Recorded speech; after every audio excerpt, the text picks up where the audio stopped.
Hi everyone. இன்னைக்கு நம்ம வீட்டில் சூப்பராக டேஸ்டியான மீன் வறுவல் எப்படி செய்யறதுன்னு பார்க்க போகிறோம். அதுவும் நம்ம வீட்டில் செஞ்ச ஃப்ரெஷ்ஷான மசாலாவை வச்சு தான் செய்ய போகிறோம். ஃபர்ஸ்ட்டாக மீனை நல்லா வாஷ் பண்ணிவிட்டு கட் பண்ணி ரெடியாக வச்சுக்கோங்க. இப்போது நம்ம மசாலா ரெடி பண்ணுவோம். கடையில் வாங்குகிற மசாலா இல்லாமல் நம்ம வீட்டில் ஃப்ரெஷ்ஷாக செய்ய போகிறோம். அதுக்கு தேவையான அளவு மல்லி, மஞ்சள், மிளகு, சோம்பு, குண்டு மிளகாய், இது எல்லாத்தையும் நல்லா வாஷ் பண்ணிவிட்டு மிக்சியில் போட்டு ஸ்மூத்தாக அரைச்சிக்கோங்க. இப்போது நம்ம மசாலா ஃப்ரெஷ்ஷாக ரெடி ஆகிடுச்சு. இந்த மசாலாவை மீனில் ஆட் பண்ணி நல்லா ரப் பண்ணி மிக்ஸ் பண்ணிக்கோங்க.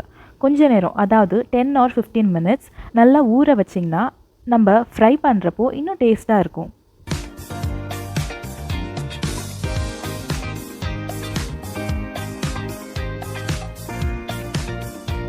இப்போது ஃப்ரையிங் டைம். ஒரு கடாயில் தேவையான அளவு ஆயிலை வச்சு நல்லா ஹீட் பண்ணிக்கோங்க. அப்புறம் மிக்ஸ் பண்ணின மீன் பீஸை போட்டு நல்லா கோல்டன் ப்ரௌன் ஆகிற வரைக்கும் ஃப்ரை பண்ணுங்கள்.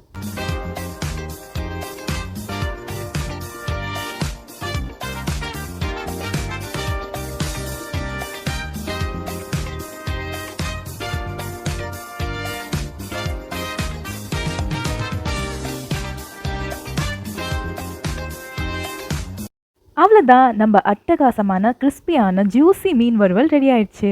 இதை சாப்பிட்டுட்டு நீங்கள் இன்னும் வேணும்னு கேட்டுகிட்டே இருப்பீங்க.